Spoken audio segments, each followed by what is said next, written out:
à noite, quando geralmente aumenta a plateia, vai ser dada àquelas pessoas que estão inscritas. Por isso é fundamental ou a pasta ou o crachá. Companheiros que nos são imensamente caros, nós vamos dar continuidade ao simpósio com a temática reencarnatória ligada aos processos biológicos. Se na nossa descrição nós complicarmos alguma coisa com alguns termos, os companheiros vão nos dispensando, porque a técnica biológica exige que se toque sempre nos pontos. Nós vamos fazer tudo para descomplicar as coisas. Não é que vocês não entendam, não é isso. É que para existir uma condição que as perguntas se façam de modo eficiente. E o simpósio cumpra com a sua posição ideal, que é aquela de um estudo onde todos nós estamos participando do processo. Com isso, o processo reencarnatório dentro da biologia, ele exige como condição precípua 3 elementos importantes: o espírito reencarnante, o espermatozoide e o óvulo. É claro que o espírito reencarnante, por condições as mais diversas, pode chegar ao cenário da reencarnação procurando a matriz, procurando a madre, aquela que o abrigará.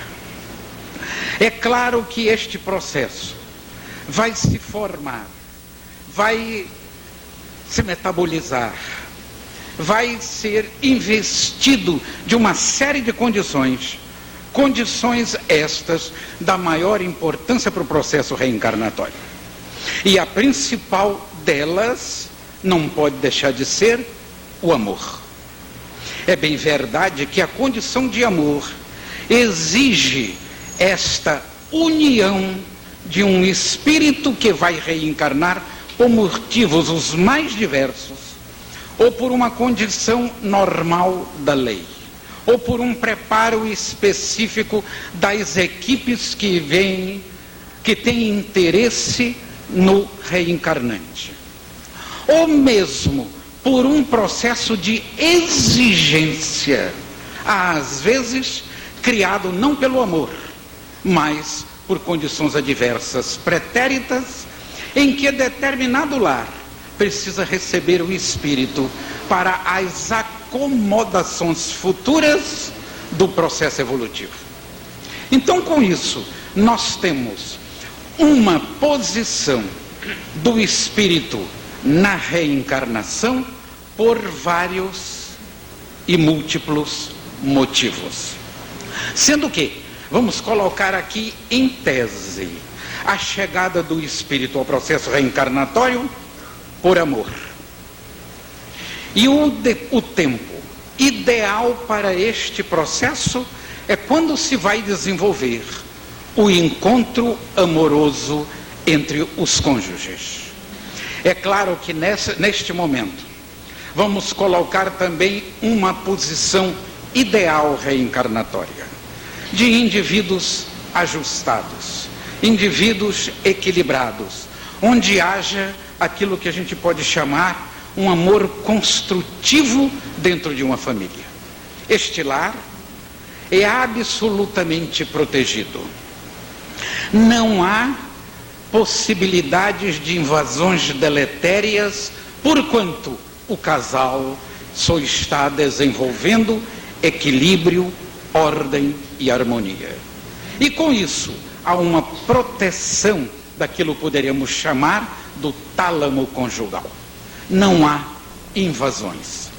Nós vimos aqui durante o dia, em outras apresentações, hoje pela manhã, aliás, até o nosso Divaldo descreveu este processo, dizendo quanto os lares em desequilíbrio quanto os encontros de amor que não são amor, são mais atendimento aos sentidos em desequilíbrio, que há um processo de invasão espiritual, como se fosse uma cena circense com altos e profundos desequilíbrios e desordens, o que não acontece com aqueles que estão procurando o bem, desenvolvendo a harmonia, a paz e a ordem.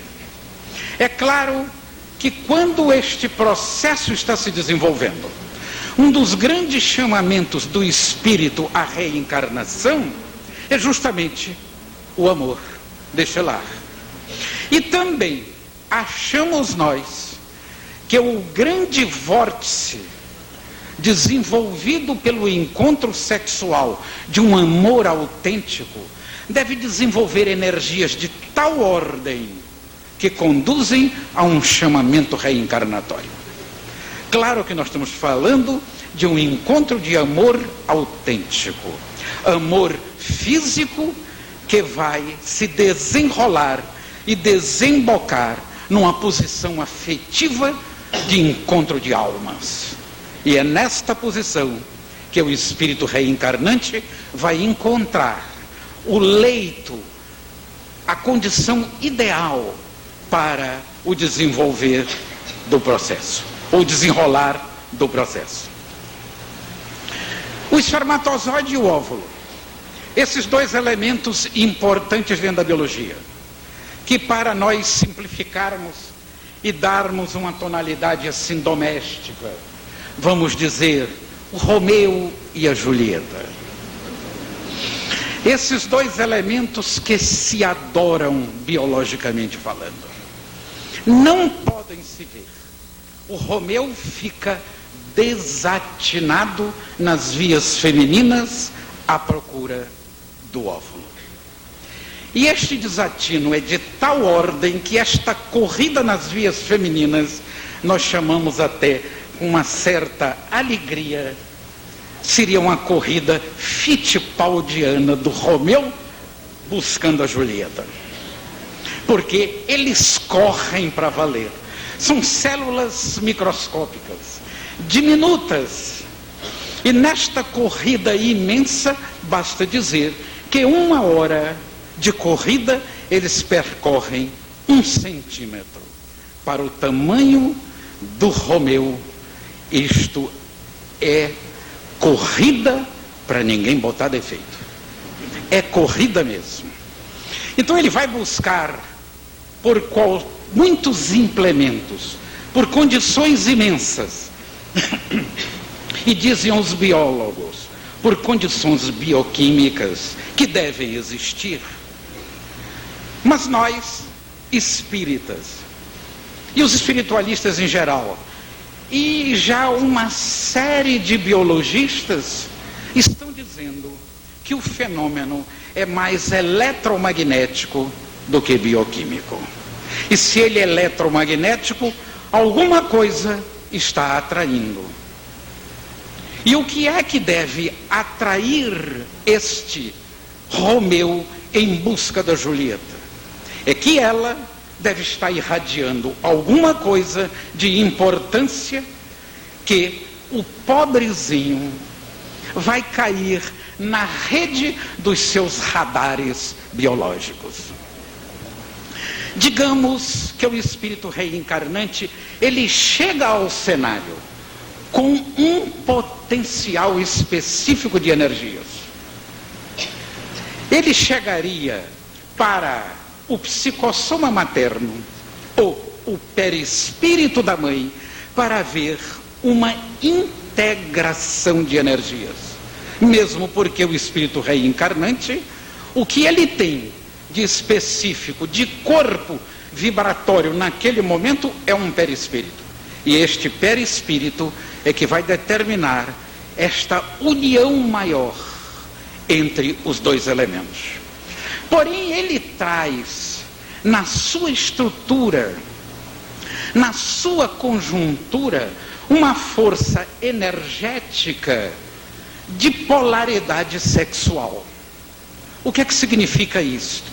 Significa que todo espírito que chega ao processo reencarnatório, ele vai sofrendo nesta adaptação até a chegada da mãe, até a chegada do psicossoma materno, até a chegada do perispírito que o abrigará inicialmente em vibrações. Ele vai irradiar um campo do seu potencial sexual. Em outros termos, seria um espírito de características femininas que vai irradiar forças criativas da polaridade feminina. Ao contrário, se for um espírito em condições reencarnatórias de masculinidade, ele trará esta energia irradiante para a mãe como um campo de dominância. Tanto o espírito de potencialidade feminina como aquele de potencialidade masculina. E com isto, todo o setor materno irá se inundar desses elementos energéticos. Por aí estamos vendo, e podemos ficar assim fazendo um pequeno parêntese nessa ideia, de que aqueles espíritos que chegam à cena reencarnatória doentes, em desequilíbrio, principalmente aqueles que estão com distonias profundas das energias criativas por um passado desequilibrante, eles vão trazer essas energias de polaridades com variações e em desequilíbrio. E é claro que inundará toda a madre com este processo. E como tal, as zonas femininas serão também inundadas deste campo de energias. E este campo de energias, inundando todo o setor feminino, ele terá uma prevalência para escoar essas energias através da célula óvulo, através da nossa Julieta, que ainda não casou, está solteirinha ainda, mas já irradiando para fora, através de uns orgânulos que esta célula possui. É também chamado este orgânulo, é chamado esse orgânulo de esfera atrativa, de centríolo, de centrossomo. São os nomes técnicos da biologia. Por aí, nós vamos observar que estes elementos oferecem uma irradiação através dessas células. Irradiação esta que transpõe a membrana celular e caem por toda a organização feminina. E neste íntere, os espermatozoides que já foram lançados nas vias femininas vão ser como que rastreados neste campo dulcificante da Julieta, porque para o espermatozoide é o ideal caminhar nesta direção, porque ele vai ter o seu grande encontro, a sua grande razão biológica, que é o encontro com a célula feminina. Mas quais espermatozoides chegarão até lá? Diz a nossa biologia, os mais aptos. É claro, os mais aptos vão chegar, mas que mais aptos chegarão? Nós sabemos através do processo genético que existem duas famílias específicas de espermatozoides, cujos cromossomos sexuais são diferentes. Porque cada célula dessa, tanto o óvulo como o espermatozoide, tem um número determinado de cromossomos. São metade dos cromossomos da espécie. Na espécie humana nós temos 46 cromossomos em todas as nossas células somáticas, com exceção das células genésicas, que os cromossomos estão pela metade. E se compreende por quê.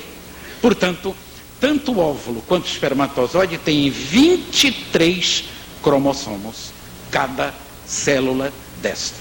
No encontro dos dois, vai ser restabelecido o número ideal de cromossomos da espécie humana, que é de 46.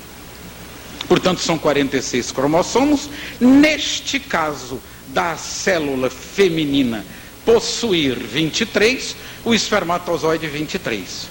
Então, como nós dizíamos, os espermatozoides existem de duas categorias. Uns são chamados de espermatozoide cujo cromossomo sexual é denominado de X, uma das famílias desse espermatozoide. A outra categoria é do cromossomo sexual X. X e Y. Eu disse primeiro X ou disse Y? X? Então é o contrário. X e Y não faz mal. A ordem dos fatores não altera o produto. São duas famílias, Y e X. Porém, a nossa Julieta possui tão somente uma única qualidade de cromossomo sexual, que seria o cromossomo X. Eles classificaram com essas letras pela morfologia do cromossomo, que não há um interesse maior de descrição. Quando o espermatozoide Y penetra no óvulo, é uma combinação do Y com o X. O produto é masculino. Quando o espermatozoide é X, com o X da célula feminina, o produto será feminino. Isto a genética já estudou, faz parte das suas leis e não tem como fugir a esta condição. Espermatozoide Y vai dar com o produto feminino um zigoto masculino, quer dizer, uma criança do produto masculino. E quando a combinação são das duas letras X, X, o produto é feminino.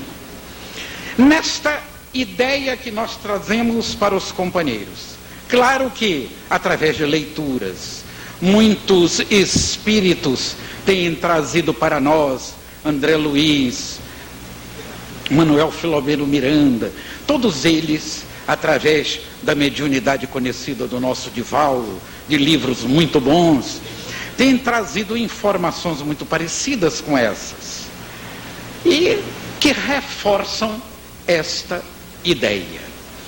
De modo que o espírito reencarnante, com o seu potencial, através da célula óvulo, vai rastrear o número imenso de espermatozoides e escolher um deles para o seu grande encontro, para a sua grande noite de núpcias, para que os dois, no encontro, transformem o óvulo em ovo.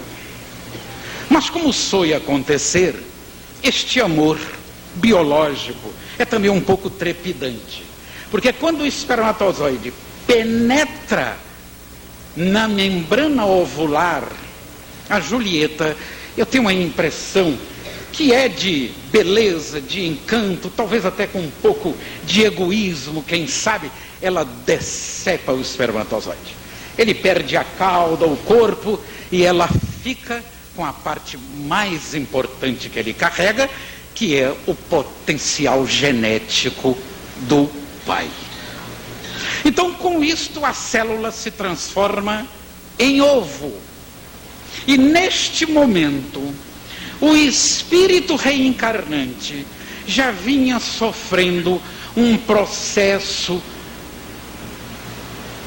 digamos assim, um processo de degrau em degrau, de escala em escala, de miniaturização da sua zona perispiritual, com perda mesmo de algumas energias do perispírito. Porquanto este elemento, digamos em tese, vai chegar a se colocar na célula ovo e tomar conta dos potenciais genéticos, físicos fornecidos pelos pais. Para quê? A embriogênese. Para quê? O processo que irá se desenvolvendo daí por diante seja um processo comandado pelo Espírito. Então este perispírito do reencarnante sofre esse processo de miniaturização. Existe aí uma série de discussões que nós tivemos hoje. Felizmente não chegamos a resultado algum, porque todo mundo vai sair daqui reflexionando cada vez mais, estudando cada vez mais, que é preciso que seja assim. Até eu fiquei um pouco, vamos dizer, variando biologicamente falando nas ideias, porque a culpa foi um pouco de peixinho, um pouco do nosso Clóvis, essa coisa toda, e dos companheiros que estão participando do colóquio. Mas essas coisas são boas, porque se tudo chega a uma conclusão final, o povão sai tudo dizendo: ah, é tão fácil, está tudo resolvido. Não está, não. Está começando tudo. Que tudo em biologia não chega ao fim, porque nós estamos no meio da jornada também. E cada dia tem novidades maiores. E graças a Deus a gente tem este trabalho constante de uma busca imensa dentro dos processos dinâmicos da vida. Em outros termos, não podemos parar. Temos que avançar. Daí, o elemento reduzido do espírito, em tese, ele entra, a pouco e pouco que essa redução se vai dando, ele entra num processo hibernativo. Isto em tese, porque nós devemos considerar os espíritos evoluídos e os espíritos menos evoluídos. E cada indivíduo reencarna num plano geral de conhecimento de todos nós, mas cada um ao seu modo, à sua maneira, com os seus méritos e as suas potencialidades. E aquilo que lhe foi concedido, ou pela lei diretamente, ou por uma ajuda, como foi acontecer habitualmente nos processos reencarnatórios, que é a ajuda das equipes espirituais nos grandes processos que a vida vai exigindo aqui e ali, mostrando quanto o livre-arbítrio influi em tudo isto, não só no mundo espiritual, mas também no nosso mundo físico. Desta forma, esses elementos vão continuar o seu trabalho. O espírito reencarnante irá tomar conta de todo este potencial genético para dirigir a vida em formação. E que elementos esse espírito vai encontrar para participar e se acolar dentro desses cromossomos? Nós acreditamos que eles vão se acolar nos genes dos cromossomos. Todos hoje sabem, as revistas estão aí falando habitualmente que os nossos cromossomos é o célebre ADN, o ácido desoxirribonucleico. É um nome assim compridinho da química, mas todo mundo sabe disso. Ácido desoxirribonucleico. Dentro deste ADN é que estariam os genes da herança. E estes genes estariam ligados diretamente em campos vibratórios com as fontes espirituais do espírito reencarnante. Isto logo nos diz que há uma comunicação direta entre a informação que o espírito vai dar ao processo da embriogênese, portanto, da criação do novo ser. Se o espírito é involuído, ele entra na reencarnação muitas vezes sem saber que foi guindado a ela. Outras vezes convidado. Outras vezes ele entra no processo reencarnatório porque inclusive escolheu. E tem espíritos tão evoluídos que comandam o processo reencarnatório. E aí se pergunta, mas por que nem todos os espíritos ficam vivos, acordados para entrar no processo reencarnatório? Eu tenho uma resposta, eu não sei se é a verdadeira resposta, mas é a nossa pequena verdade. Eu acho que é para não perturbar o processo. Porque um indivíduo que não está evoluído, se lhe dissesse, tem ali aquele cromossomozinho, aquilo vai dar uma doença. Ele diz, tira esse negócio daí, deixa para outra. Ah, logo. Nós faríamos uma coisa, eu pelo menos faria, quem sabe se não fica para outra, essa eu não estou podendo, o negócio está difícil ainda, quem sabe. Então, se isto caísse nas mãos, vamos botar agora com elas, já falamos neles, nas mãos de alguém que queria ou desejava chegar à Terra com um colorido de olhos diferentes do que tem. Não, eu agora não quero saber mais de olhos pretos. Eu prefiro os verdes. E começava a manipular os cromossomos para que dê o olho verde. Porque esta herança é física. E é possível até que alguém disparasse um pouco no seu petitório, quisesse até uma cor em cada olho, um cor-de-rosa, um verde. Quem sabe tem gente para tudo, eu sei lá.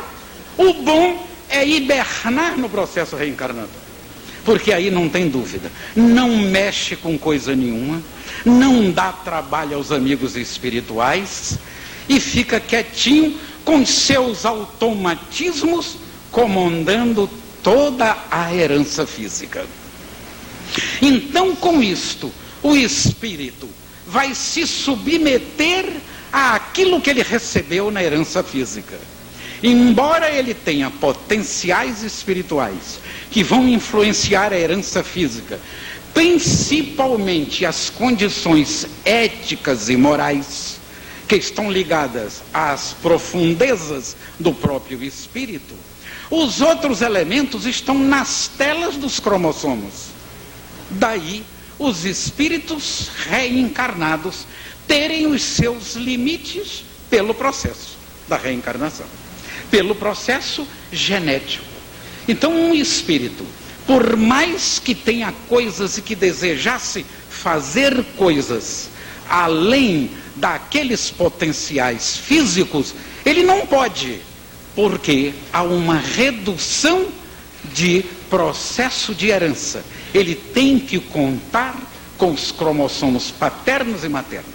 E por aí, nós já estamos tirando conclusões imensas de como o espírito pode transladar para a sua herança física os defeitos do passado, principalmente os defeitos morais, principalmente as doenças de características mentais, os desequilíbrios pretéritos, as obsessões que às vezes eles carregam no processo reencarnatório por serem obsessões pretéritas.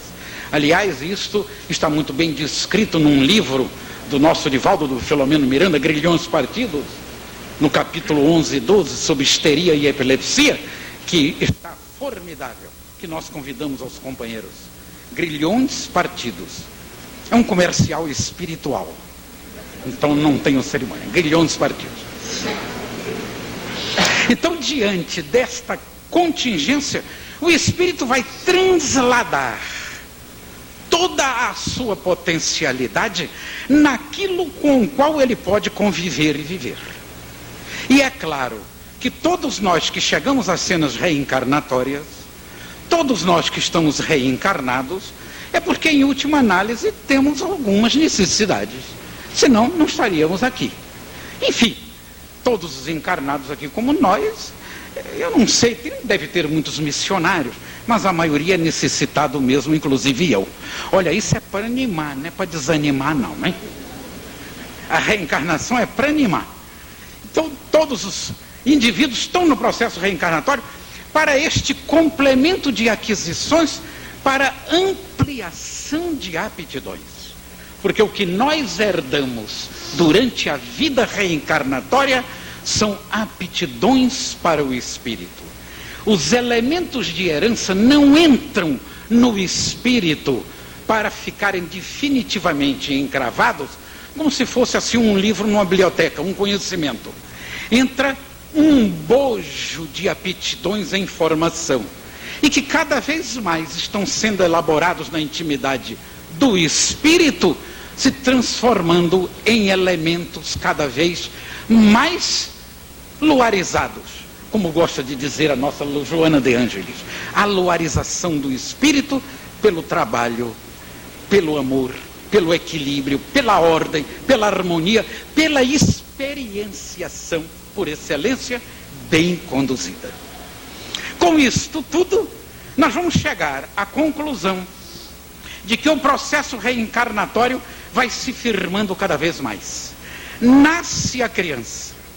É claro que ela vem ainda com potenciais variados no sentido da implantação do novo perispírito.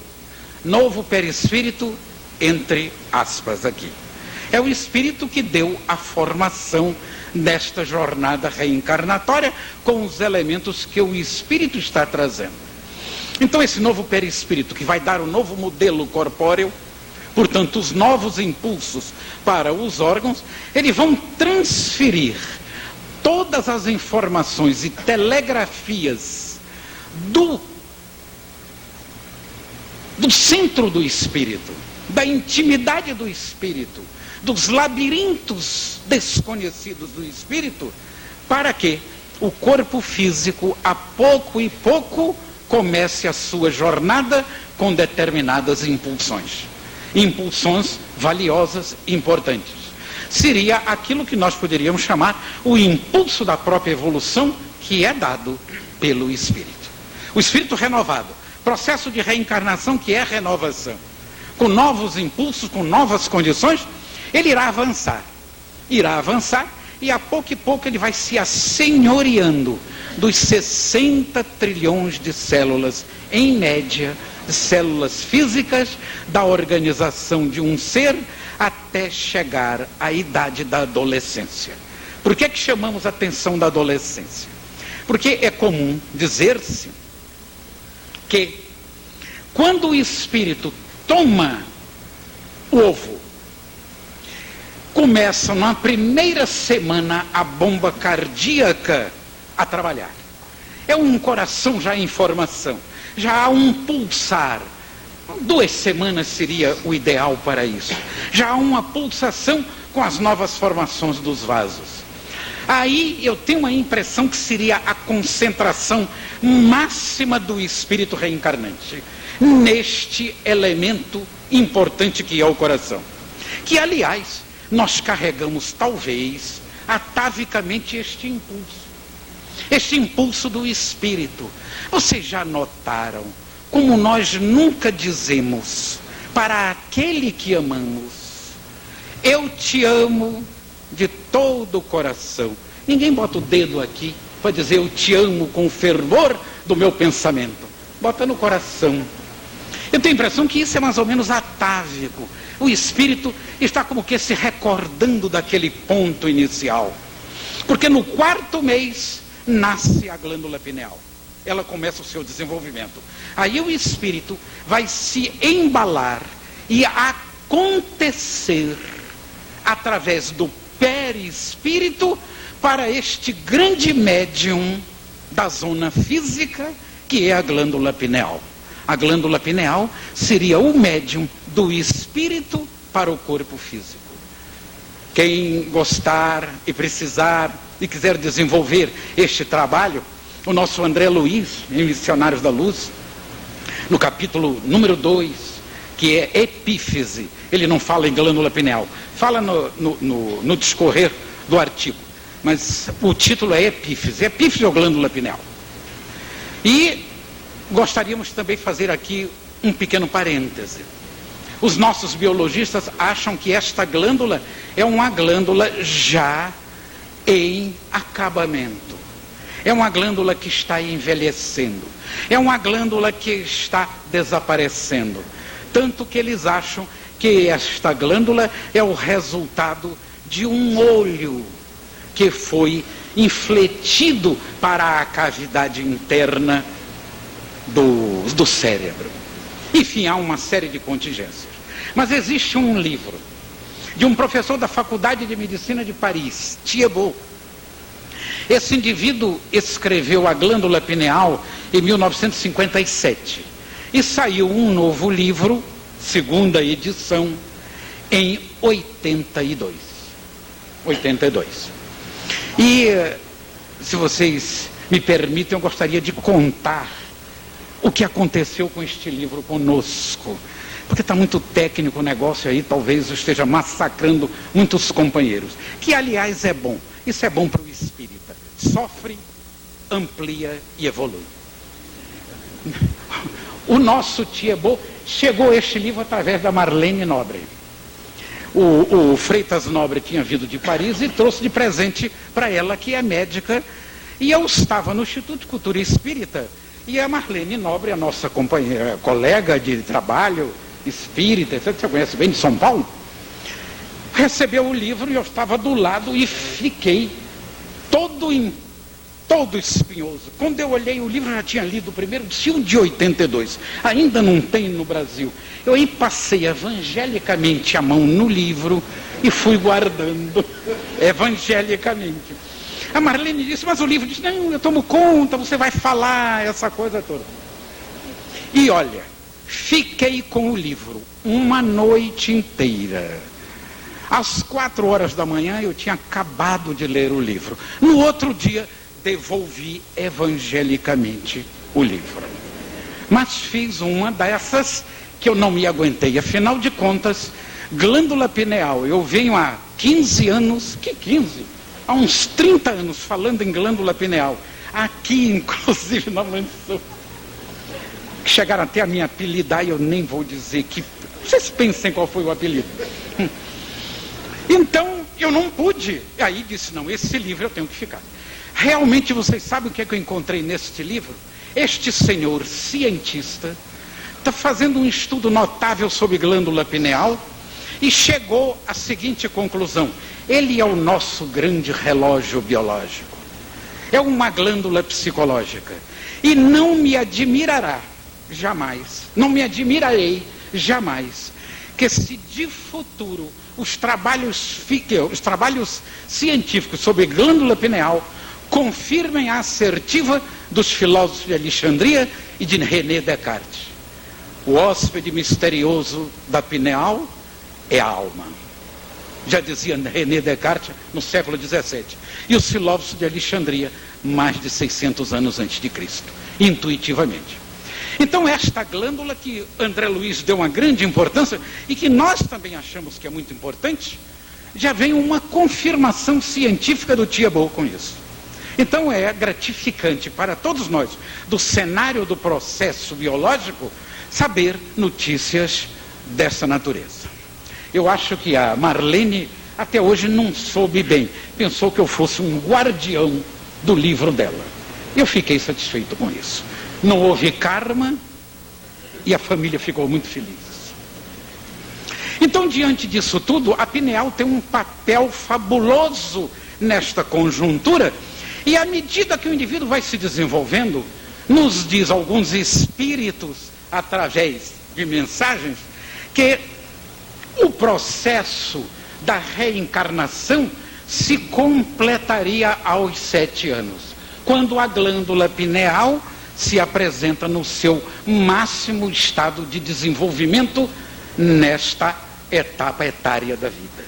Mas o nosso Manuel Filomeno Miranda, através do último livro do Divaldo, Temas da Vida e da Morte, ele nos fala uma coisa que nos chamou a atenção, interessantíssima, que a reencarnação realmente vai se completar na adolescência, na eclosão hormonal dos adolescentes. Quando a garota, a menina, se torna mulher e o garoto começa a mudar a voz, aquela coisa toda, etc.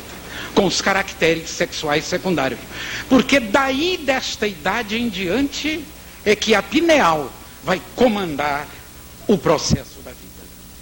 O processo da vida, inclusive como uma grande glândula psicológica, onde os grandes processos psicológicos, inclusive os processos paranormais, têm uma correlação imensa E nós muito pouco sabemos ainda dessa estruturação e destas funções específicas.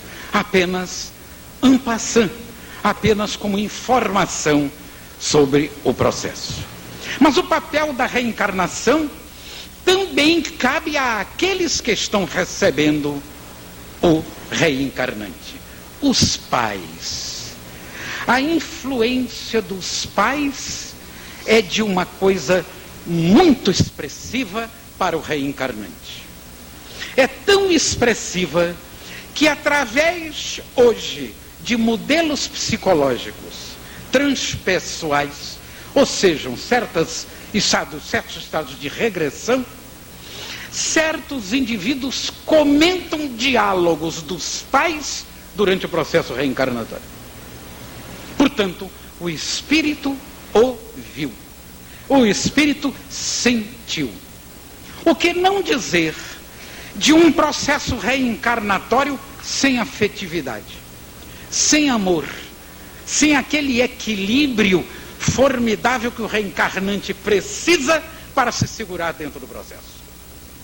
E aí, os pais têm realmente um papel preponderante, e a mãe, no modelo mental, ou no modelo, também vamos dizer, morfológico do reencarnante, ajudando a toda esta contingência biológica que está se desenvolvendo. Então, o modelo mental materno é importantíssimo. E uma vez nós estávamos falando essa coisa, e o indivíduo virou-se, devia ser um desses machistas, né? Que tem muito machista por aí. Um companheiro daqueles. E nós homens, como é que ficamos nisso? E não influi nada? Eu digo, não influi, mas não é tanto. Mas nós não temos uma boa contribuição. Eu aí me lembrei de uma coisa que vou passar aqui para vocês. A contribuição masculina no processo da reencarnação.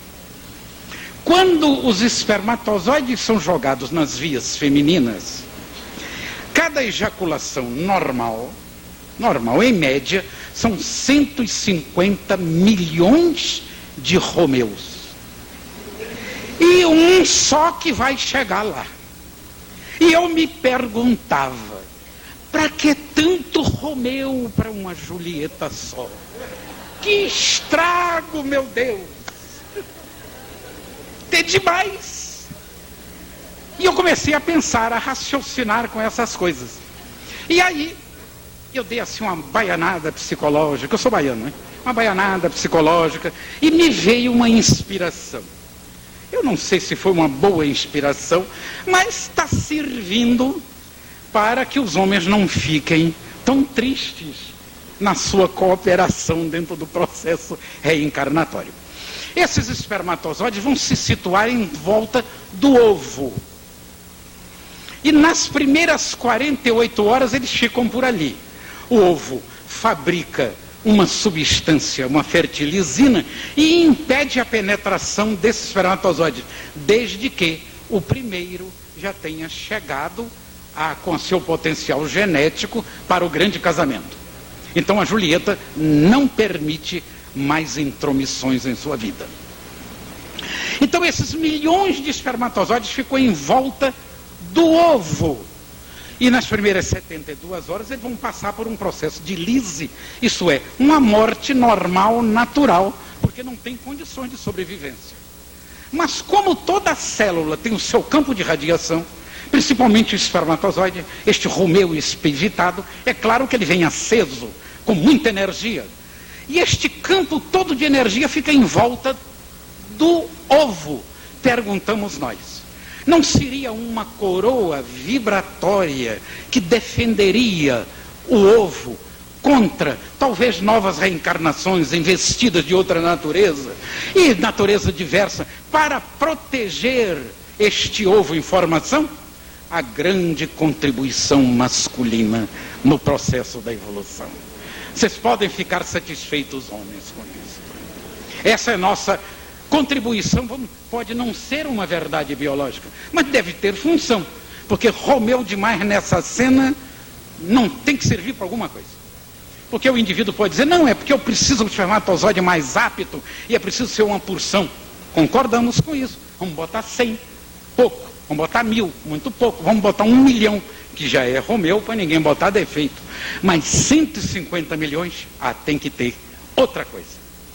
E nós achamos também que essas vibrações do espermatozoide devem entrar na formação perispiritual, do novo perispírito, ou talvez a formação final, ou aquele campo de energias que o nosso André Luiz fala com muita propriedade, o duplo etérico, que está ali como um elemento, como um colchão de adaptação do perispírito para o corpo físico.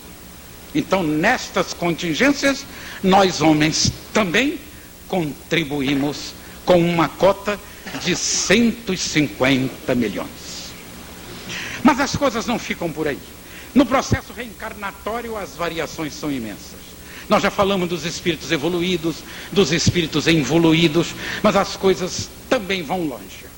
Perguntamos agora, que já está chegando quase na nossa marcação, a marcação do presidente da mesa.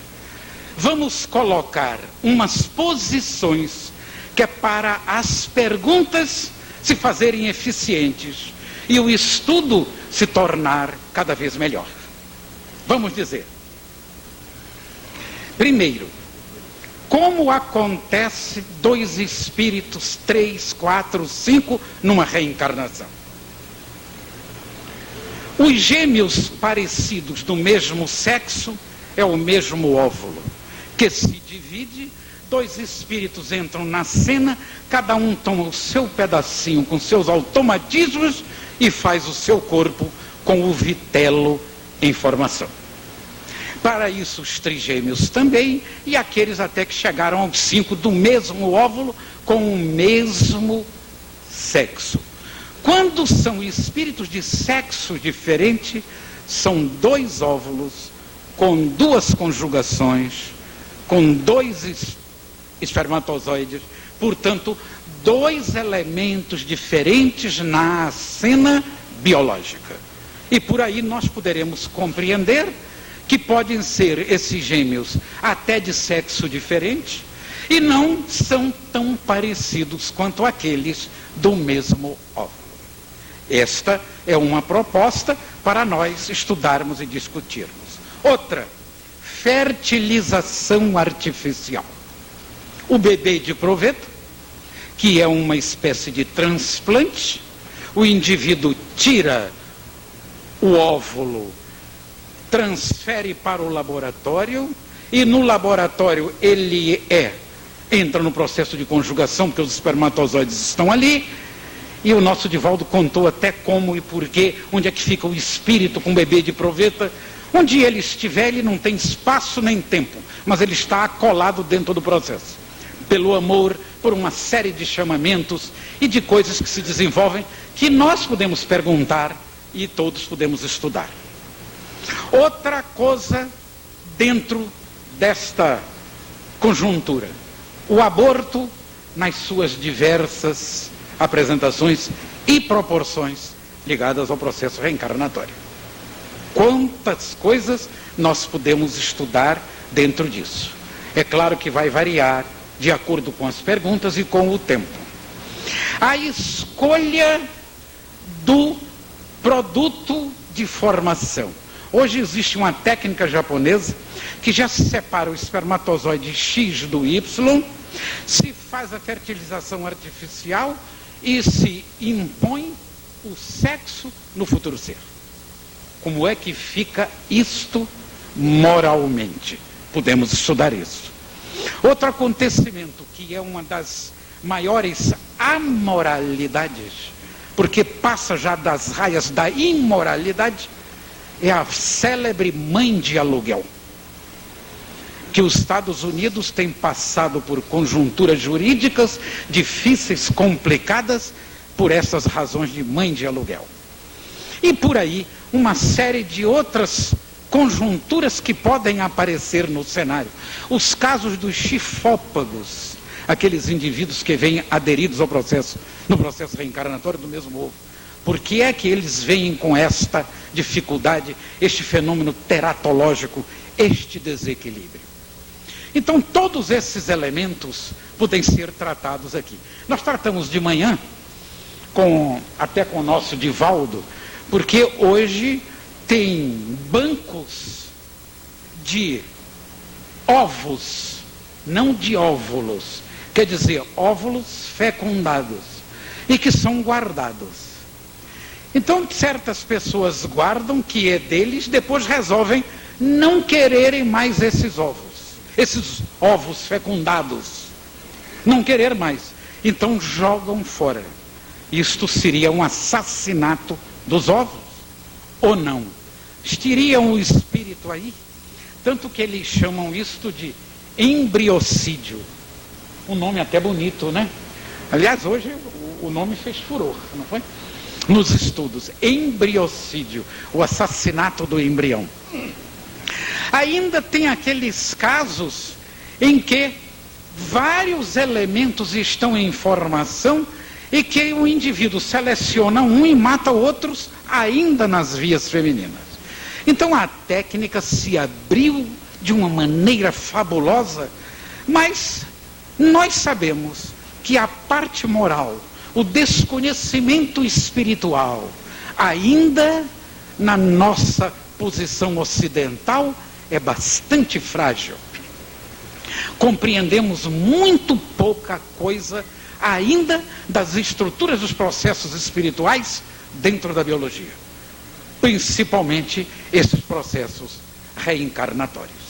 Mas nós temos certeza que algum dia, depois dessas transformações, com as conquistas normais, com as conquistas bem especificadas e bem orientadas da biologia, da psicologia, das diversas ciências, etc., nós vamos galgar posições de um intercâmbio espiritual ao lado da tecnologia chamada material.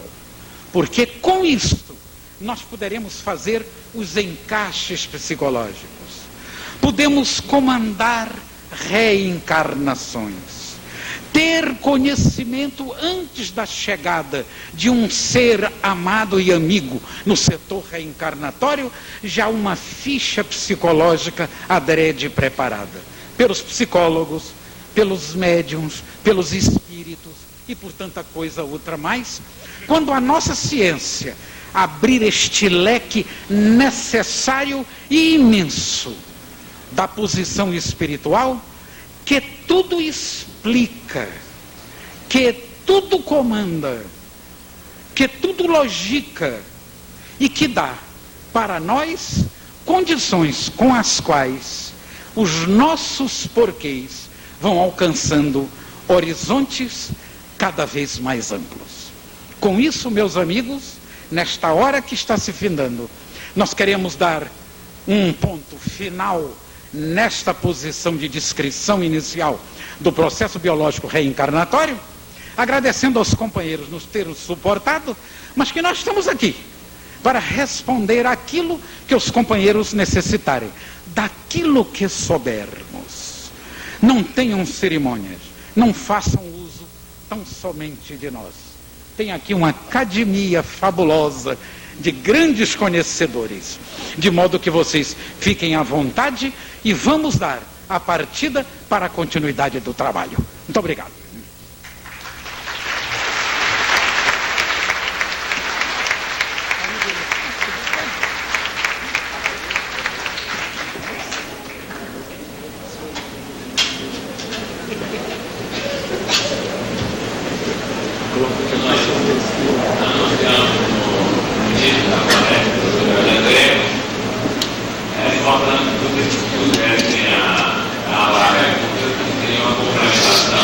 Dentro da técnica de fazer com que a participação seja mais efetiva e mais clara. Sendo aos jovens, tanto planeta, neto, velho, espírito lá final, estava falando de espírito, não falando, é coisa.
bem realizado, apresentam comportamentos agressivos com os pais.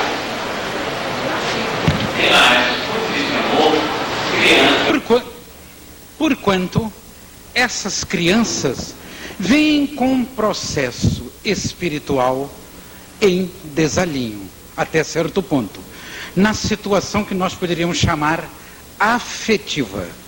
E se eles vêm a um lar bastante equilibrado, ajustado e com amor, estes elementos que aí se desenvolvem sem explicação no momento presente, inalienavelmente tem uma explicação ligada ao passado.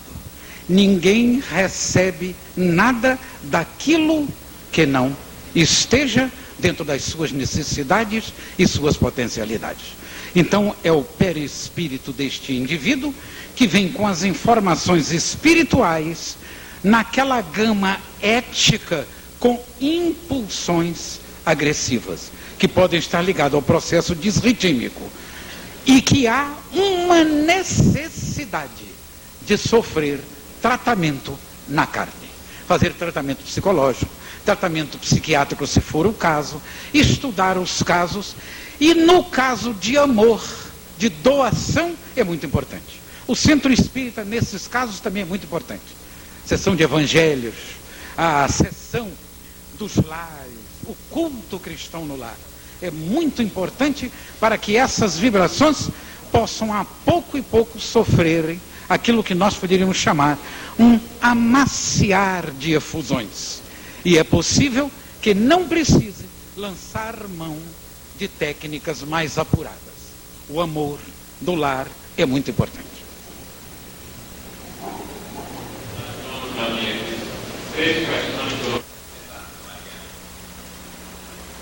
Uma mulher, após ter realizado uma relação sexual, percebe que o fluxo menstrual não aparece. Após um medicamento, especificamente, o fluxo menstrual chega. Ela praticou aborto.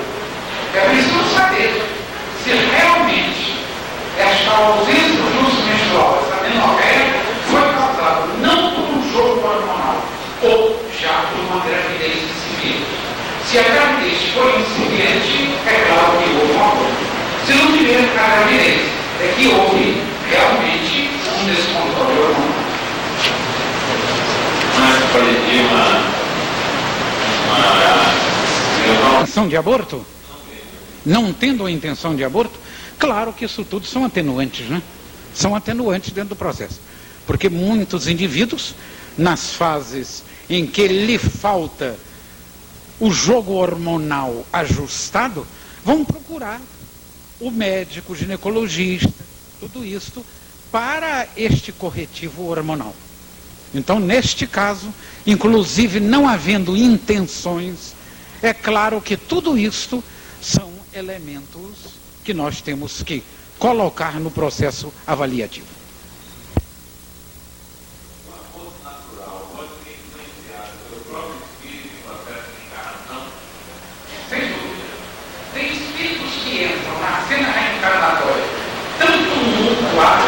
Que não conseguem se acomodar no outro. E aquele processo de acoplar com o outro, para que o desenvolvimento dos elementos genéticos, dos fatores de herança dele, eles destroem com todas os seus desequilíbrios energéticos, porquanto ele está perturbadíssimo. Então, neste caso, o ovo, este aborto espontâneo, ele carrega também elementos deletérios que o espírito reencarnante deixou nesta fase, para que novos mergulhos na carne já esteja mais atenuado o processo desequilibrante, a fim de que ele se ajuste. Não quer dizer que todo o aborto dessas condições sejam feitos por espírito vencido, porque nós temos abortos imensos ligados a processos materiais. Da intersecção da anormalidade do velho, ou da confirmação da anormalidade, essa é a autorização do aborto. Em caso de descoberto que o velho algumas coisas dessa natureza que o indivíduo pode fazer. Mas a grande lei está em cada um de nós. A grande lei está na nossa consciência. Aquilo que o Kardec disse, que na nossa consciência está inscrito o grande processo da nossa responsabilidade. Então, diante disso tudo, nós temos que, como espíritas, ou como espiritualistas, ou aqueles que admitem um processo reencarnatório, raciocinarem com faixas desta contingência. Se a nossa técnica chegou a uma condição que o germe vai nascer defeituoso, haverá indicação para um aborto, que no caso não consideramos um aborto terapêutico. Não consideramos de já um aborto terapêutico. Por que é que este indivíduo chega a ser na reencarnatória doente, desequilibrado, com posições teratológicas definidas? Porque ele precisa daquele processo. Isto vai entrar no casal. É ele, casal, quem vai resolver esta condição. Portanto, ele precisa estar adestrado para isto. É claro, se ele tiver o aval de um médico espírita que possa lhe explicar umas tantas coisas, é bem justo e lógico que estes indivíduos talvez não tomem uma decisão tão drástica dentro do processo. Mas tudo isso vai depender de cada indivíduo.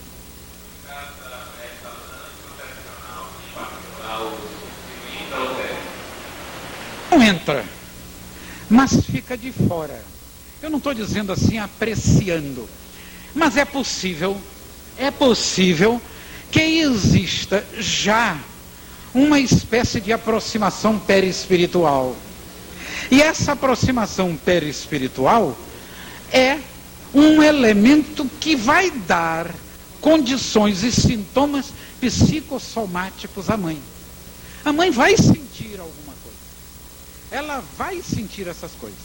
Então, se ela está com esses processos jogando fora o espírito, uma das propostas, é possível que esse espírito fique bem perto dela. E se ele não for aquele espírito compreensivo, for um devedor e um indivíduo irritado, é possível que com as suas irritações ele atinja a mãe.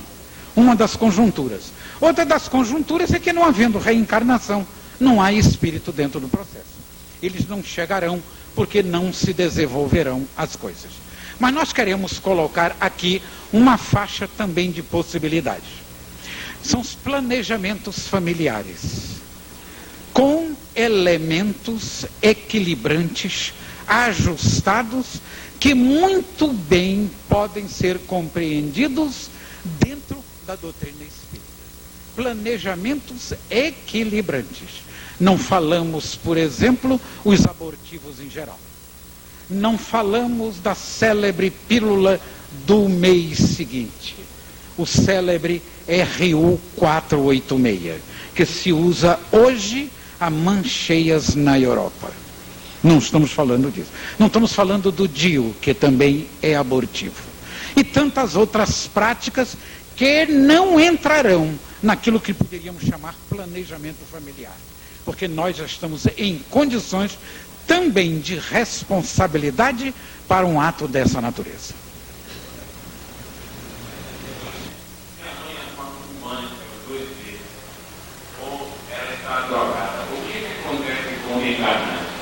É claro que ele participa em grande parte desse processo de intoxicação. Aliás, os alcaloides, como modo geral, eles são bioenergéticos, são moléculas pesadas. E a irradiação dessas moléculas não atinge tão somente o corpo físico, mas também o perispírito.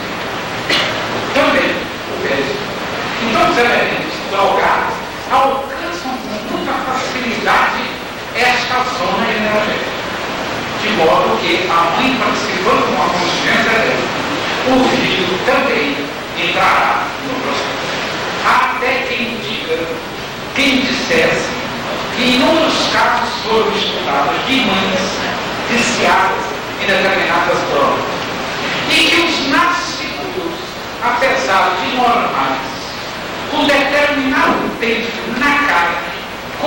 começaram a procurar inexplicavelmente, ainda numa fase infantil, as drogas. Como que o organismo tem um chamamento para tudo isso.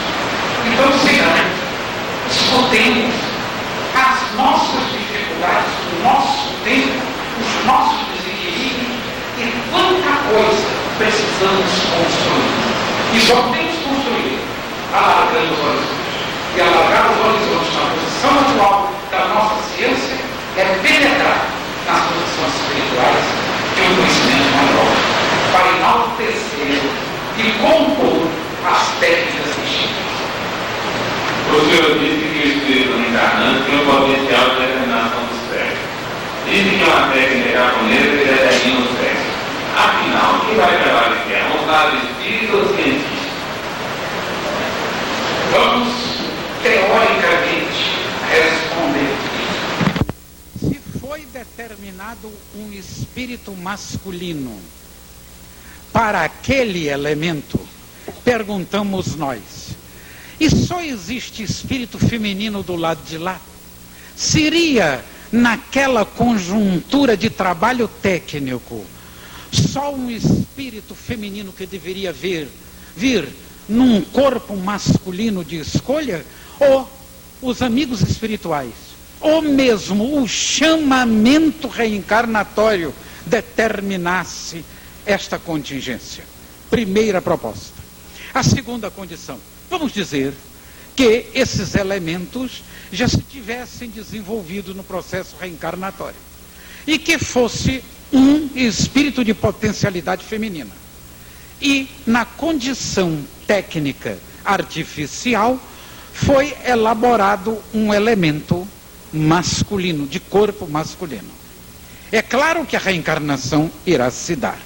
Bem lógico que produtos disto tudo que está aí, condições psicológicas doentias vão despertar. Porque um corpo masculino com um espírito feminino haverá inelutavelmente desequilíbrios, até certo ponto, a depender do espírito reencarnante. Que se o espírito reencarnante for evoluído e compreensivo, é claro que ele está entrando também num processamento kármico, que nós não atinamos o porquê dessas coisas. E eles apenas vão suportar a contingência daquele setor reencarnatório, ou desequilibrar-se no processo inalienante da homossexualidade, ou masculina ou feminina.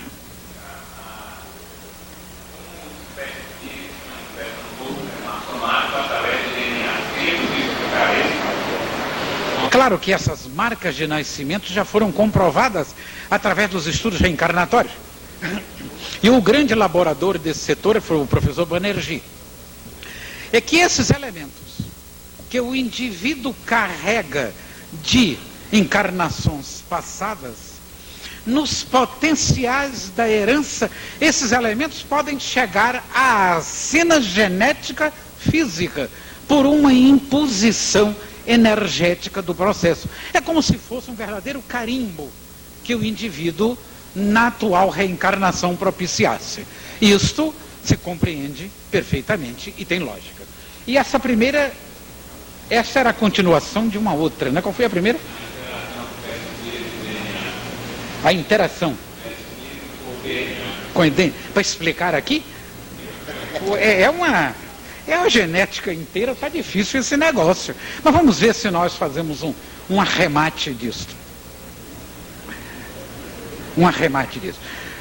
Vamos dizer que a molécula do DNA, ou ADN, o ácido desoxirribonucleico, ele está encravado no nosso conceito de genes. Genes que são os produtos que vão manipular esta molécula nas formações. São as telas por onde a telegrafia espiritual chega no cromossomo. De um lado nós teríamos as fontes do espírito no inconsciente passado ou arcaico. lá nos labirintos do espírito, naquelas fontes imensas de energia que nós carregamos, como campos de energia. E na periferia, as telas de manifestação seriam esses campos genéticos, que para nós eles são vibração, não propriamente matéria. Seria uma substância entre a matéria e o perispírito. Quem sabe se não seria parte do duplo etérico. Então este elemento deve entrar em confluência com isso. Mas eu tenho impressão que a pergunta exige mais coisas. Mais coisas. Eu tenho a impressão seguinte: o espírito chega ao DNA pelos prótons, através dos mesons. Está complicado o negócio? Dos átomos. Vocês pediram, eu não sei outra resposta. Aguentem. Chegam através dos mesons, que são partículas atômicas. E para a volta que vai através do perispírito para o corpo espiritual, das experiências do corpo físico, nós temos a impressão que o campo que recebe isso são os elétrons dos átomos. Aí vocês perguntam por quê? Porque o elétron, dentro do elétron, o espaço é curvo. Vocês perguntem isso ao Einstein. O espaço é curvo, funciona como um buraco negro, chupa toda a experiência e joga lá para dentro. Então, do elétron, que é o campo de matéria, passa para o campo de antimatéria do perispírito. Se vocês compreenderam, muito bem.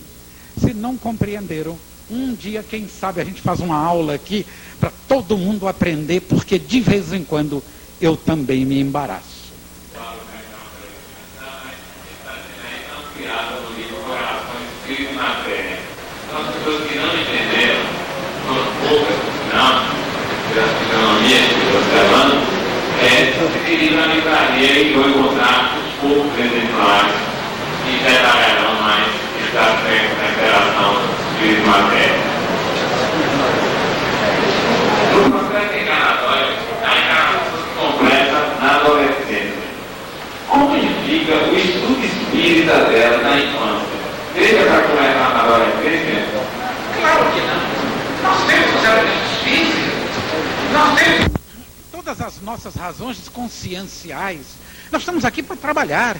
A educação de uma criança começa nos braços da mãe, começa no processo das mamadas, da mamadeira. E de tudo isso, ela já começa por aí, na disciplina da alimentação, dos banhos, tudo isso. Não vai se deixar o bichinho, porque no dia que eles tomarem conta, e quando chegar na adolescência, diz, agora que eu vou educar, não dá mais. Aliás, hoje, nos 4, 5 anos, se não educou antes, está começando a ficar difícil. Tem que educar. Botar no evangelho, botar no amor, na paz, na ordem, no exemplo. E assim mesmo existem dificuldades no processo reencarnatório, porque todos os espíritos são diversos que chegam à cena reencarnatória, uns mais evoluídos, uns menos evoluídos, alguns mais revoltados do que outros. Outros chegam numa revolta de tal ordem do lado de lá, que se impõe a reencarnação, e há até quem diga que o autismo, que é um processo mental desequilibrante, está ligado em grande parte a esta recusa reencarnatória. Tem algumas razões de ser. Nós não sabemos isso de modo preciso, mas é uma maneira de se avaliar o processo.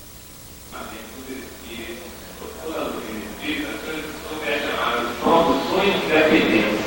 Produções independentes. Não é isso, é filhos gerados pela vontade da fé. Eu tenho a expressão.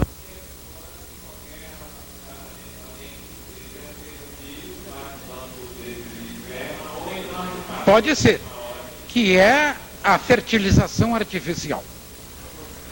Agora, eu conheço criaturas que eu poderia dizer de bom trato, formidáveis, educadas, e que não sei o que deu na cabeça delas, e que disse, eu quero ser mãe a qualquer coisa. E algumas já me pediram, você que é espírita, que conhecem os mancebos, bem mansos, você não pode me recomendar algum? Vocês vejam a que ponto chegou o negócio. Imagine você. Por quê?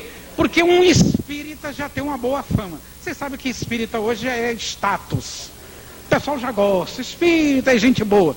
Então esta criatura de bom trato, professora, não vou dizer mais, porque senão vai esquentar demais. Hein? Professora, essa coisa toda. Quero ter um filho, mãe solteira, mas preciso de um senhor mancebo. Eu digo, minha filha, escolhe você, porque eu não dou para isso, mesmo como espírita. Escolhe. O problema é dela, vai reencarnar alguém, tratar muito bem. O que eu tenho com isso? Que escolha lá.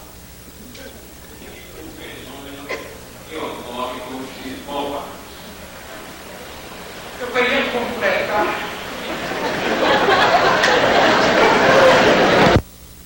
A anterior, que eu me esqueci de dizer à criatura, que agora eu vou dizer. Se ela me perguntar outra vez, minha filha, procura um viúvo desses perdidos no meio espírita.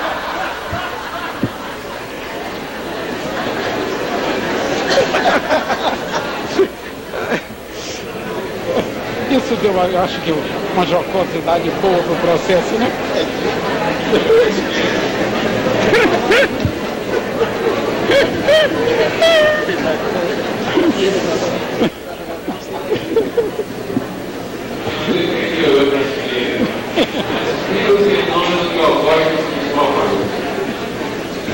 Nos fenômenos dos chifópagos, a explicação que nós temos que são dois espíritos que chegaram a uma posição de obsessão tal que as dependências mútuas não permitiram do lado espiritual que eles se desacoplassem.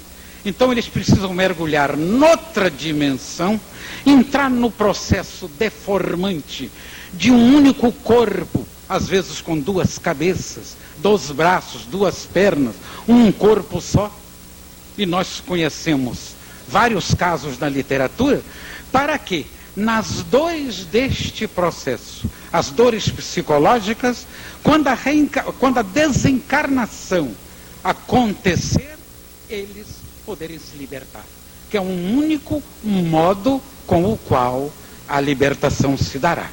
Isso também poderia ser aplicado, em parte, aos espíritos renitentes que se tornaram ovoides, que o André Luiz nos fala muito, e que se nutrem pelas próprias irradiações mentais deletérias.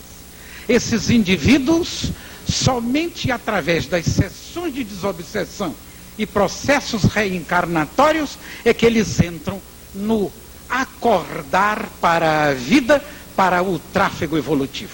Que muitos deles levam dezenas de anos, até mesmo séculos, neste processo ovoide, porquanto não podem nem devem agredir ao meio em que se encontram e começam a agredir a si próprios.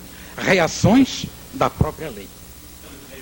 E aí o processo reencarnatório, qual é a interação se alguém nascer com uma epilepsia?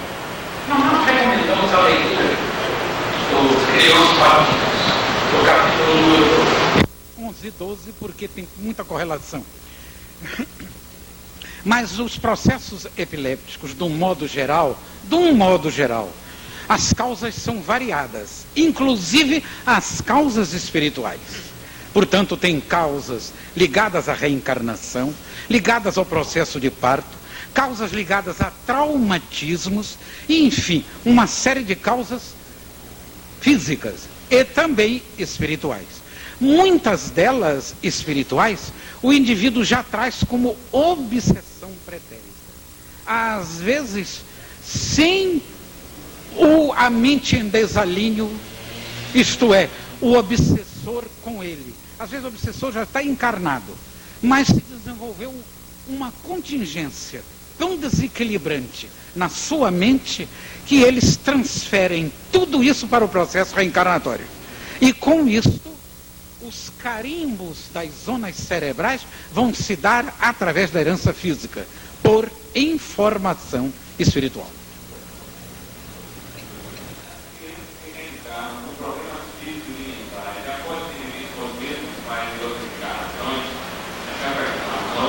Temos explicações notáveis para isto. Inclusive os amigos espirituais têm nos mostrado coisas interessantes. Quantos indivíduos que recusam a reencarnação no lar, mas que ao seu lar chegam aqueles indivíduos que Khalil Gibran denominava os filhos da ânsia da vida sobre si mesmo. Aqueles indivíduos abandonados. E que chegam para os lares absolutamente bem orientados, bem devidos. Seriam aqueles lares que, em última análise, não receberam de uma forma, mas receberam de outra. São condições psicológicas perfeitamente explicáveis dentro da doutrina espírita. De acordo com a sua polaridade sexual, como se enquadra o homossexual no processo reencarnatório? Eu não ouvi, você falou muito perto do microfone, ficou coisa. Diga outra vez, como o espírito irradia, eu pensei que fosse assim, de uma Maria, como assim dizia, uma pessoa. Repete.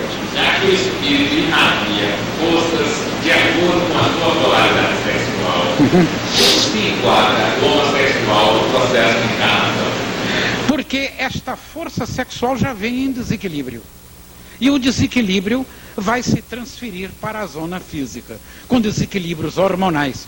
Mas esse tipo de homossexualidade, de características espirituais, porque tem inúmeros tipos de homossexualidade, inclusive da zona física de uma determinada jornada reencarnatória. Nada a ver com herança espiritual. Mas neste caso, com herança espiritual, é claro que esta irradiação está destoante. E como destoante que é, vai desequilibrar a herança física. E o jogo hormonal vai entrar neste processo. Mas a herança espiritual aí vai comandar mais a condição. Porque a condição espiritual das posições éticas vão ter uma prevalência muito grande no processo. Existe possibilidade de casal biologicamente capaz da reprodução não conseguir gerar benefício da redução do casal ou dos pais aos filhos da postulante. Se o fato não gostar de reencarnante pode perder a reprodução. É claro, pode chegar a um ponto que o próprio casal expulsa, principalmente a mãe, com aquela ideia negativa, acaba expulsando o feto. E é um aborto provocado, não espontâneo, e é delituoso pelo processo irritativo contínuo sobre a contingência em estudo. Pode reencarnar imediato. Em caso de afirmativo, como seria esse processo de encarnatório? Eu tenho a impressão que tem que passar por equipes espirituais. Mas o que nós temos observado através das posições espíritas, dos trabalhos de sessões de desobsessão, é que grande parte desses ovoides despertam nessas sessões, as sessões de desobsessão. E daí é que são encaminhados pela espiritualidade, pelas equipes espirituais, ao processo reencarnatório. Portanto, há uma espécie de doutrinação desses espíritos antes da reencarnação. Mas as coisas são bem variáveis, cada caso é um caso. Mas, em esquema, poderíamos tratar dessa forma. No livro tem só a leitura, o código, vai dar conta de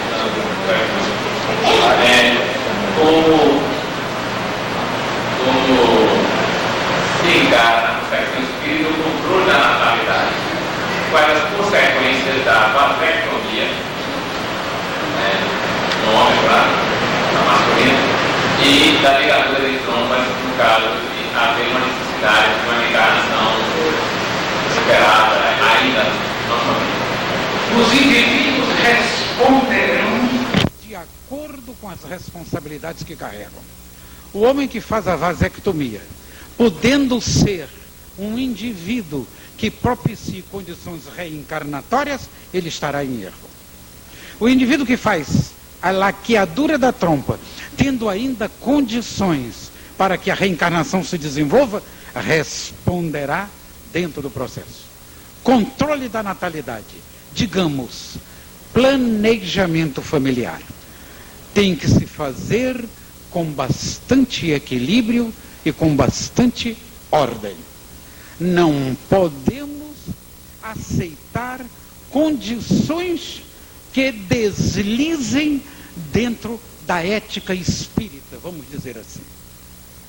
É claro que todos os indivíduos têm direitos de resolverem os seus problemas. Um casal tem direito a resolver os problemas. Tem direito a, naquela reencarnação, não desejar filhos. Até aí, tudo muito bem. É um problema todo pessoal. Porém, depois que se desenvolver o processo, entrar numa condição de aborto ou uma outra condição que responda por uma situação dessa ordem, será uma infelicidade para eles.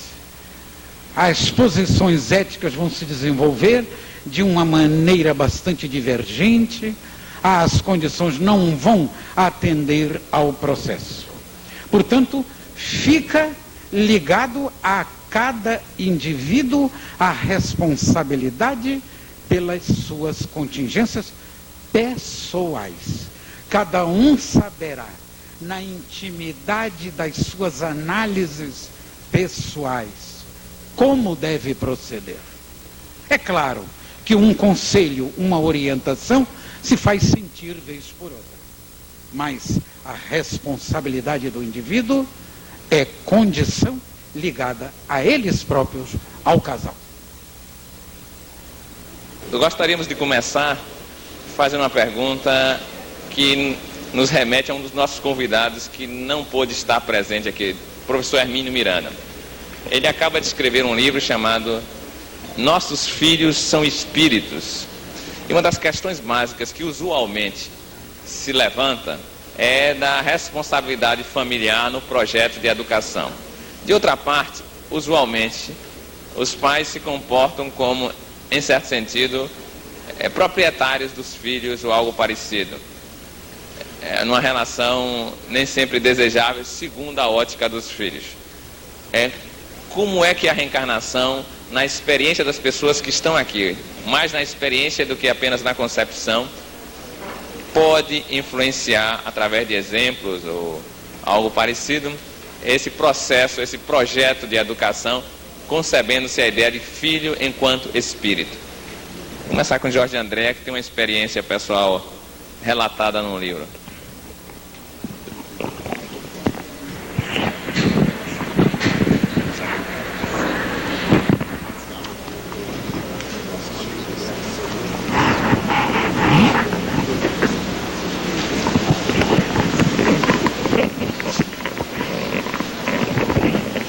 Seria uma coisa muito comprida para os companheiros nós termos que contar este processo desse relacionamento.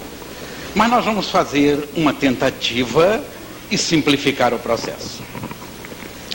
Quando a companheira, a dona das minhas aurículas e dos meus ventrículos,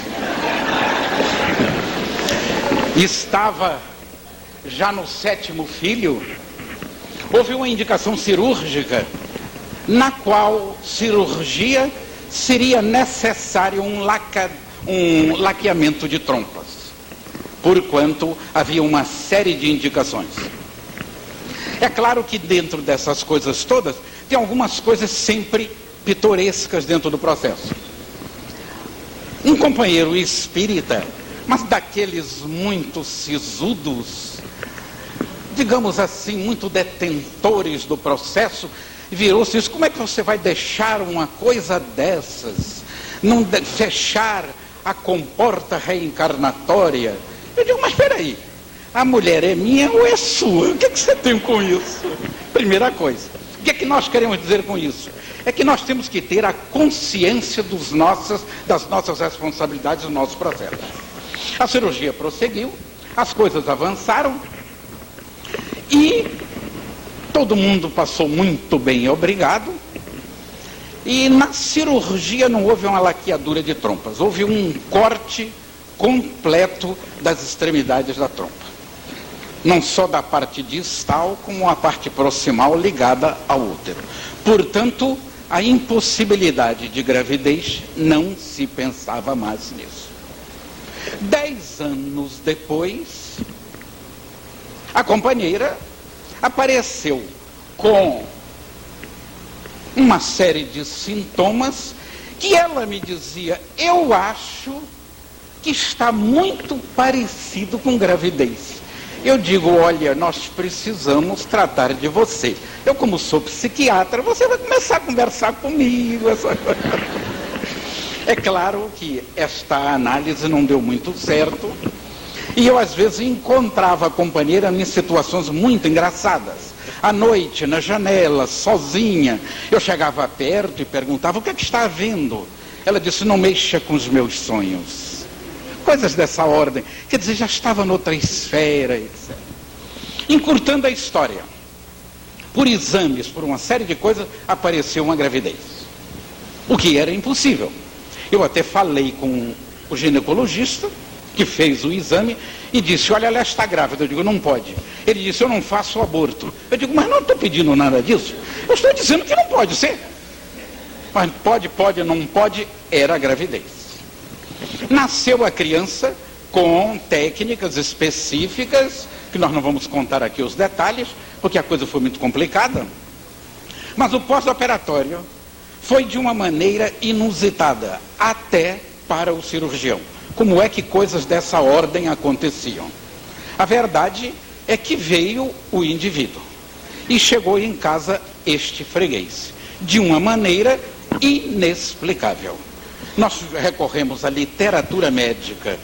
Parece que existe um caso em cada bilhão de pessoas nesta situação. Eu digo, só mesmo em casa espírita que acontece isso. Só pode ser. E as coisas foram evoluindo, e eu olhava para o menino aos 3, 4, 5 meses, quando ele começava a fixar o olhar.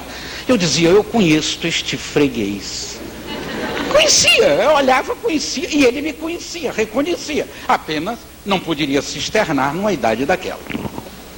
Foi quando, agora nós vamos passar para o segundo ato. Abaixa a cortina, entra o segundo ato.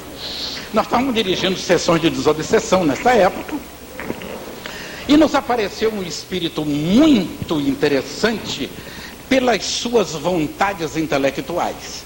Basta dizer que nós, com este espírito, na sessão de desobsessão, as incorporações mínimas eram de 45 minutos, entre 45 minutos a 1 hora. Foram 13 comunicações semanais.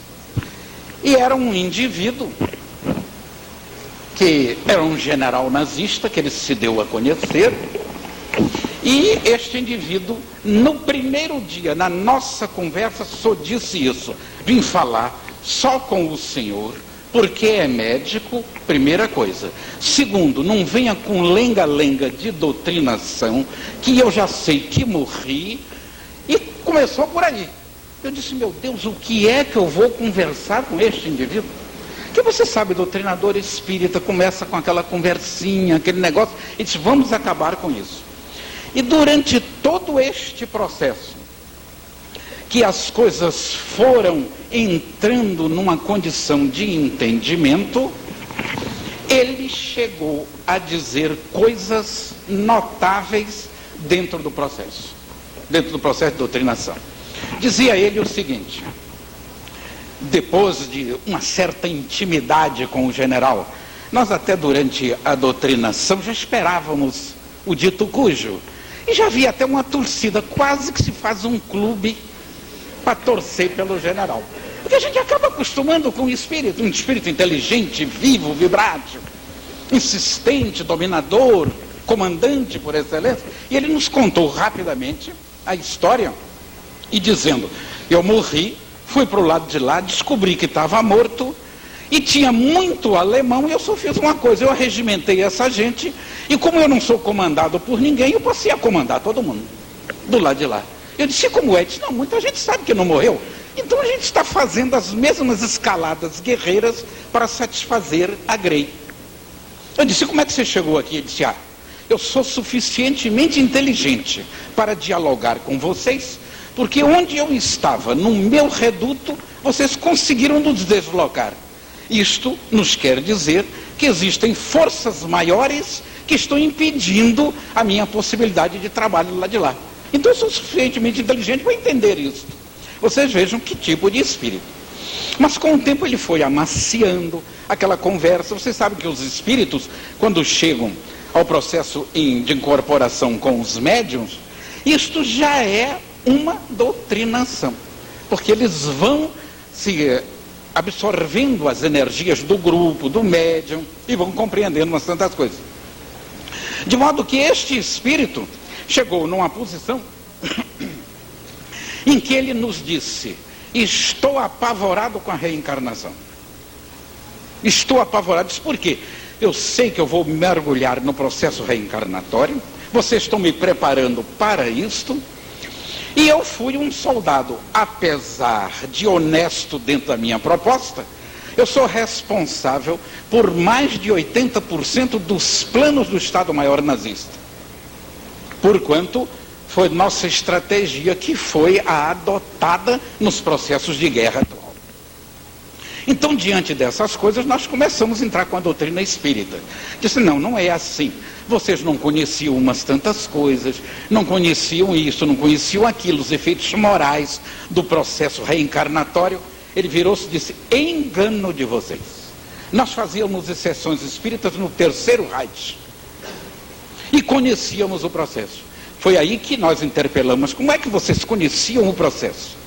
Os efeitos morais e éticos. E não houve um conserto nisso, nem uma proposta de vida diferente. Sabe qual foi a resposta que ele nos disse? Vaidade. Nós queríamos chegar à frente da lei com a ciência. Vocês vejam que resposta de espírito. Mas diante disso tudo, ele acaba chorando, se incorporando dentro do processo para a reencarnação. Nós até que não temos esse sentido místico, começamos a ficar um pouco místico dentro das sessões espíritas, e fazendo preces também altamente místicas, que nós não sabemos fazer essas coisas. E ele foi para a reencarnação. Ali mesmo foi entrado num processo de hipnose para a reencarnação. Quando eu comecei a olhar este menino, eu disse: eu conheço este freguês. Com 6 meses eu disse: o general baixou lá em casa. Baixou. Não tem saída, é ele, só pode ser. Aí comecei a tirar as ilações. Por que que eu acho que ele veio para nós? Durante a doutrina, nós na fase final, nós pedimos ao grupo espiritual que desse ao general na reencarnação um corpo normal, vivo, para que ele aproveitasse a inteligência numa reação kármica futura, mas de trabalhos positivos. Foi quando ele veio na última entrevista dizendo: nos foi concedido um corpo bastante normal, um corpo absolutamente normal, e eu vou reencarnar no Brasil numa família espírita. Foi aí que quase todos nós choramos. Ele chorava, eu não sabia se chorava, se falava, se fazia prece, porque a posição afetiva nessa situação é muito alta, porque ele começou a ficar muito querido de todos nós. Ora, são 13 incorporações, um indivíduo inteligente, nós ficamos... Foi aí que eu desconfiei que o general estava lá em casa. E aí eu comecei, eu disse, mas como é que é? Não pode essa coisa. E de vez em quando dava aquele sorriso que a gente sente na criança, não sei se é de agradecimento, se estava bem acolhido, se não. E eu disse, não, o general está lá. E fiquei com aquela ideia, com aquelas coisas. Foi quando viemos a Salvador. Tivemos um contato nesta sala, que estavam fazendo uma palestra despretensiosa, é bem claro. E o nosso Divaldo nos convidou para um cafezinho pós-palestra lá na Casa Grande, não é isso? E foi quando a nossa irmã, com a sua gentileza imensa, a nossa Joana de Ângeles, nos explicou o processo. Eu e a dona das minhas aurículas e dos meus ventrículos, eu gosto de dizer muito isso, porque eu sou muito feliz nesta encarnação. Muita felicidade nessa encarnação, de maneira que a gente tem que fazer a reverência a ela, ou a elas, que são os motores dos processos de libertação do homem.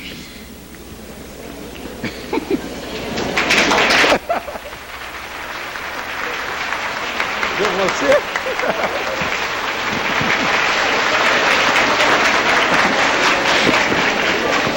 E ela nos contou como se deu a coisa. Nós fomos levados em sonho para o lado de lá, para receber um espírito que não estava no esquema. Não estava absolutamente no esquema nosso. Disse, se vocês quiserem receber esse espírito, está muito bem. Se não quiserem, também está muito bem. Até ela contou a nossa Joana, que ela virou-se e disse, mas eu já tenho uma filha quase noiva, como é que eu vou receber um menino, botar aquelas fraldas tremulando no nosso apartamento, etc. E que os espíritos até sorriram diante esta assertiva dela. Eu disse, nega, não se incomode. Nega é o baiano velho conversando, né? Nega, não se incomode, se vamos sair para mais um, já tem 7, etc. Ela embarcou também nesta cantada. E aí, os amigos espirituais começaram a desenvolver um trabalho cirúrgico no perispírito dela, na zona onde estava a trompa, para que o impulso do novo perispírito, aquela parte que já estava retraída, às custas do ectoplasma dos filhos durante o sono. Vejam só que trabalho espiritual. Através disso, uma nova trompa não houve recanalização, construção, porque não existia, houve ablação da trompa. E aí houve a possibilidade do óvulo descer e o processo de conjugação se dar. Então vocês vejam que coisa interessantíssima, nós não estamos contando isso como bravata, mas apenas para sentirmos a beleza desses processos do mergulho de um espírito na carne e quanto essas equipes também trabalham além do processo de uma lei normal que a vida exige no dia a dia. As coisas se passaram e aconteceram isso, para encurtar a história, também outros precisam ter perguntas. Nós queríamos dizer que as observações foram muito interessantes posteriormente, à medida que a criança crescia. Basta dizer que ele tinha muita dificuldade de falar. Aos 2 anos eu comecei a ficar preocupado. Eu disse, bom, já vem o defeito reencarnatório, já vem as dificuldades. Foi quando nós recebemos uma informação de um amigo espiritual, também muito querido a nós, e ele disse, não se incomode, não mexa nesta criança em posição alguma, nem física, nem psicológica. Ele vai custar a falar, porquanto o seu perispírito não tem dígitos da língua portuguesa. Então ele só vai falar quando os neuroblástios, isto é, os neurônios, estiverem mais desenvolvidos e ele começar a absorver as palavras do meio. E isso foi se dando porque quando ele chegou aos 2 anos e meio, ele começou a organizar as polissílabas, que ele tinha muita dificuldade. Com 3 anos, ele um dia me chamou e disse: pai, eu quero lhe dizer um negócio. Aprendi uma palavra lindíssima. Eu aí disse: bom, ele vai soltar esperança, felicidade. Só pode ser, não é? Você sabe o que é que ele me disse? Olha só que palavra linda. Mosquito. Eu quase caí para trás. Eu quase caí. Eu digo: meu Deus, onde é que ele tirou isso? Deveria ser a harmonia semântica que as coisas transatas tinham colocado na sua posição. Uma outra coisa para definir e concluir o processo reencarnatório deste freguês em casa. No elevador, quando tinham senhoras, ele não entrava no elevador em primeiro lugar. Passavam as senhoras, depois ele entrava. Jamais ele fez refeições, no começo, é claro, aos 2 anos, que não fosse conosco na mesa e com talheres. Claro que espalhando comida para tudo quanto era lado, mas exigia de qualquer jeito. Às vezes dava uns gritos, botava os dedos imperiosamente, como quem diz: olha, minha gente, eu baixei aqui, mas quem vai comandar sou eu. Eu aí compreendi isso. Um dia ele levantou os dedos e grunhiu. Eu aí segurei o dedo e disse: olha, general, você está no Brasil. Primeira coisa. Segundo, tira este negócio do ombro, essas estrelinhas, porque você vai começar mesmo como soldado raso.